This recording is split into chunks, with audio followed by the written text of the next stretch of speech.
Hey everyone, this is the Innovators Mindset with Greg Mertz. There we go.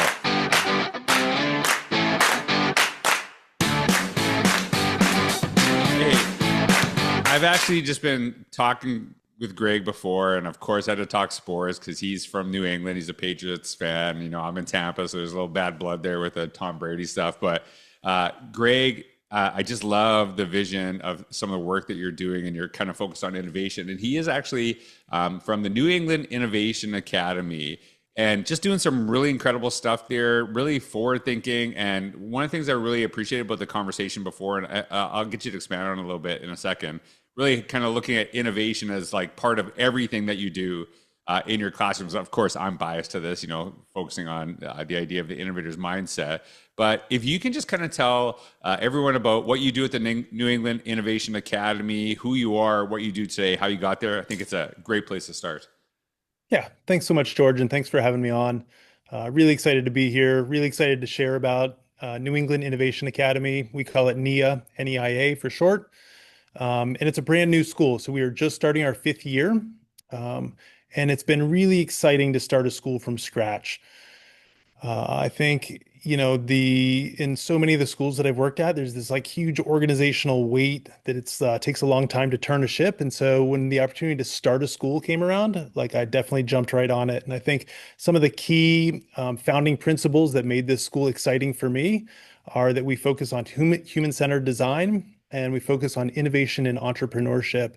And with those two things sort of like at the center as the guidepost, we've been able to design a curriculum and a student experience that is incredibly responsive and is also forward facing.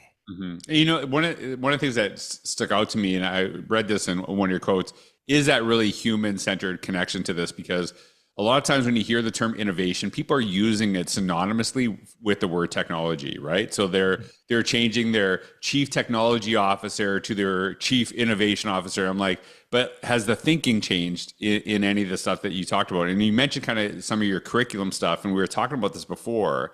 And I was sharing about how I kind of saw these two different paths. You know, when I first really kind of focusing on the notion of innovation, there was like, hey, we're going to have like an innovation class that's focused solely on entrepreneurship, you know, kind of cutting edge technology. Whereas mine was like, hey, like you should actually really kind of focus on, how are we thinking differently about how we teach, you know, our language arts classes? How do we teach our math classes, our science classes? And really, you know, having that mindset, obviously, that's something. And so the latter seems to describe more of the work that you're doing at NEIA. Would that be correct in kind of how you're looking at things? Yeah, it's a yes and so we absolutely do have a standalone class called Innovation Studio, where students take on topics like coding and robotics and design and sort of traditional innovation topics. But that ethos is threaded throughout the entire curriculum. And so we certainly, we have our language classes exploring virtual reality scenarios. So they're speaking the target language on a train in Spain. We have our art classes down in our makerspace, hand binding books. We have our math classes, laser cutting parabolas, so it's that blend of innovative thinking Yeah. as well as innovative resources that support the student experience. The language one was kind of interesting that you mentioned, because I don't know if you saw this, because we're recording this in September. The Apple, it was like probably Yeah. out of all of the iPhone stuff, the most innovative thing, or the most probably talked about thing, was the AirPods. And basically you could go to and speak to somebody else, and you would hear them in your own language. And you could either, if they had AirPods, right, they're trying to get everyone to have AirPods, they would hear you back in their language. You can kind of have a conversation with each other, or it could actually, share that on the screen. I thought it was really, really interesting to see that. And, you know, when we were kind of prepping for what we're going to talk about today, you talked about really some of the stuff that you're doing with artificial intelligence, with virtual reality, and some of that project stuff. Like, what are some of the stuff that, you know, if people are listening to that, you're kind of, you know, working on in your classrooms, in your schools, kind of focus on? And I think the one that I'll be honest with you, I haven't heard many people talk about it. You hear AI all the time, but like VR, what's some of the stuff you're doing with VR specifically? Yeah, the I think VR is super exciting because it really just sort of like throws the doors wide open into what you can take on. We have a VR lab with eight full setups, sort of 8 room scale setups, so we can have 8 students sort of simultaneously in VR at the same time.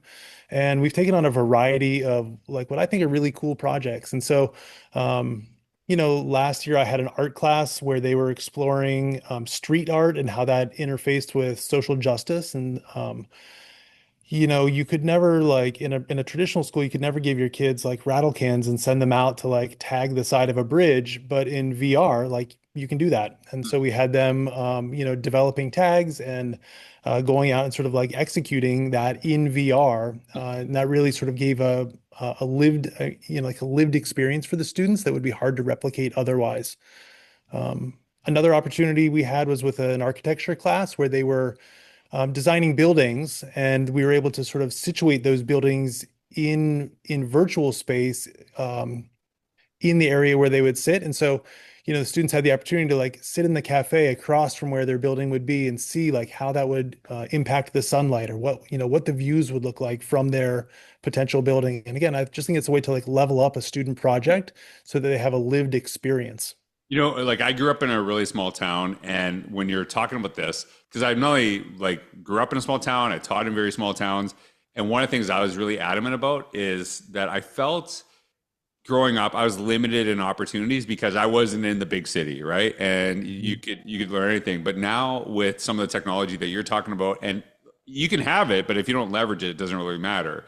You can give so many different experiences to kids that I had no opportunity to have as a kid unless we traveled extensively. And so I think it gives that opportunity to really kind of understand and experience different cultures, experiences. I just absolutely love that you have that focus on that. Now somebody's listening to this right now and they're like, that's cool, but we don't have any of this stuff. Like we don't have access to this stuff, like, and they'll have access to some of these things.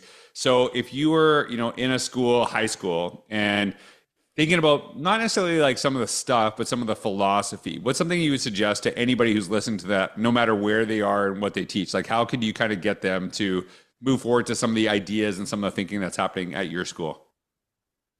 Boy, that's an interesting question. I think at the root of it, Hmm. I encourage our teachers here to think less about the content that they're trying to deliver and more about the experience they're trying to create for their students. Hmm. And I think looking at projects or teacher units or classroom experiences through the lens of designing an experience that will resonate with the students is really where our conversations start. And so, very rarely do we sit down and meet with a teacher and say, let's come up with a laser cutter project or Right. let's come up with a VR project. It's all about like what is the core learning you want a student to walk away with, and then how do we design an experience that creates something that resonates or something that like a student can really latch onto.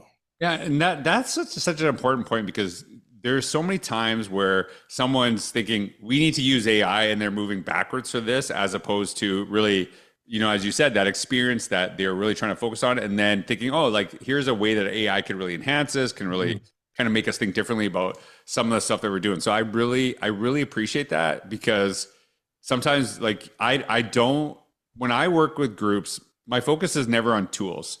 Yeah. It's on showing value. And if you show value, they'll figure out any tool that supports it. But when you just focus on the tool, but people don't see the value, then it's like, why are we doing this? Right. And so I love that focus.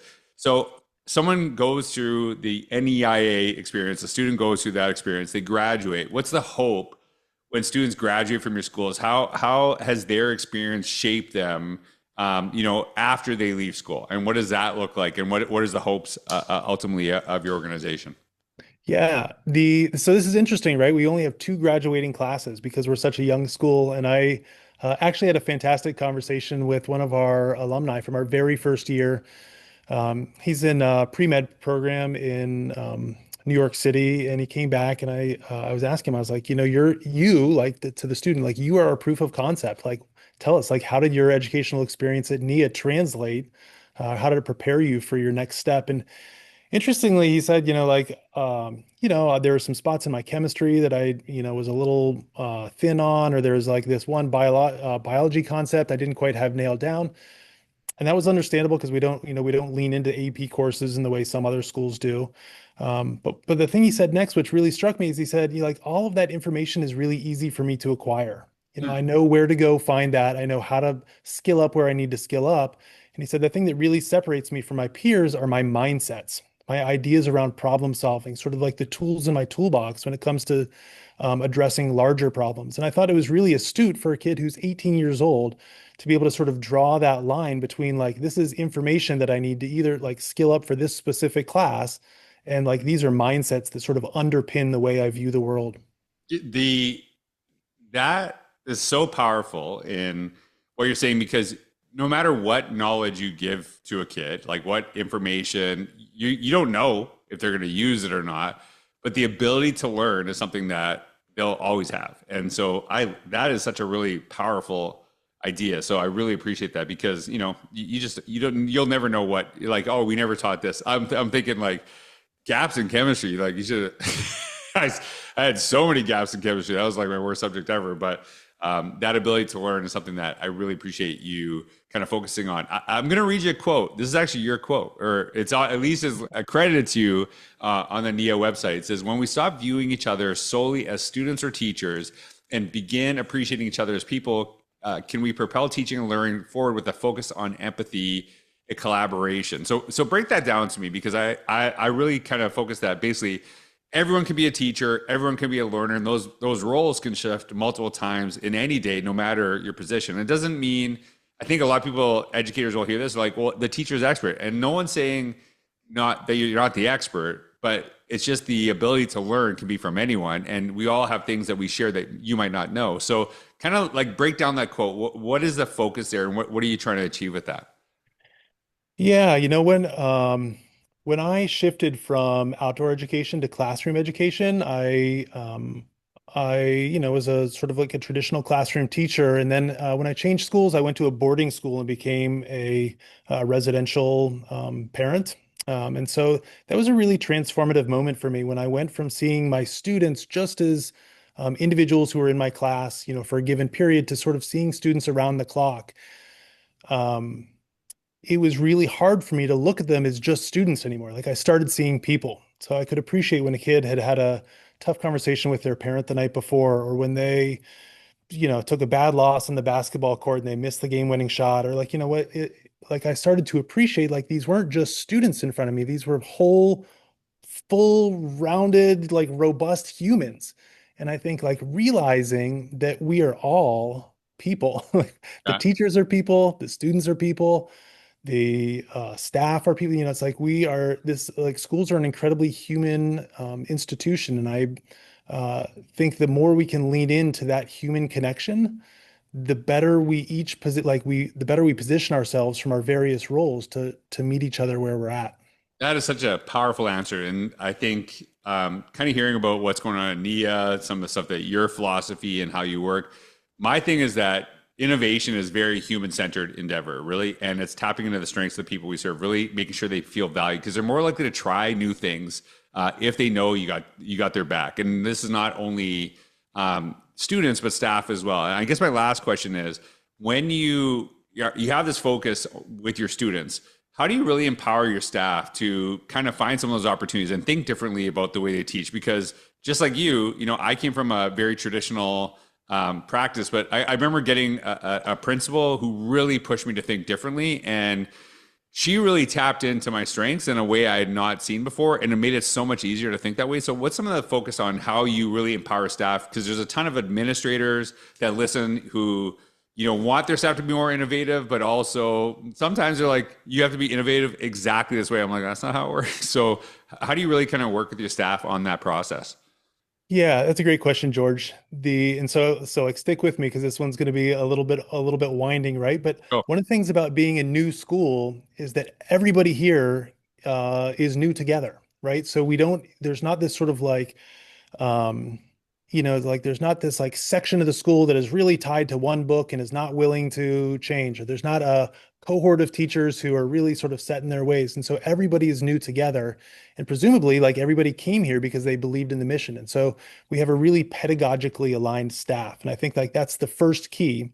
The second key is that integration is key to what we do here. And so there's a strong emphasis and strong encouragement for teachers to connect with one another and find those overlapping areas of the curriculum. And one project I'll highlight is involves a 12th grade Spanish class and a ninth grade humanities class and a 10th grade science class. And so like those three teachers came together to explore climate grief and climate solutions. And the 12th graders researched like sustainability solutions that were happening in Spanish speaking countries and gave a presentation. The ninth grade humanities class was reading books exploring climate grief, and then translating that into sort of like local steps that could be taken. And then the 10th grade science class actually reached out to a local farm and did a systems thinking exercise where they met with the farmers, tried to understand sort of like how climate is impacting their local practice, and then designed solutions for them. And so, in that example, the students are weaving back and forth across grades, across curriculums, across disciplines, in the school, outside of the school partners. And I think like that provides a richness to the student experience that is one of the things that makes NEIA different. That is really, really powerful. And one of the quotes that I really believe in is that somebody somewhere is doing the exact same thing you say you can't do, but they found a way. And it seems like you kind of figured out a way. So anyone that's listening to this, I really challenge you not to think, well, this is this school and they have this setup. What are some of the things that you hear that you're like, hey, we can try this. There's this thing that we can alter, because it's kind of finding the solution for your own school community to really kind of bring out the best in the people we serve. Greg, it's actually been really, I shouldn't say actually, it's been great to get to know you and learn about some of the stuff that you're doing. I'm looking forward to kind of learning more, following up. Everyone, thank you so much for listening. You can actually see Greg's contact information below, and you can learn more about NEIA. So thanks so much for being on the podcast. Everyone, thank you so much for listening. I hope you have a wonderful day. Take care.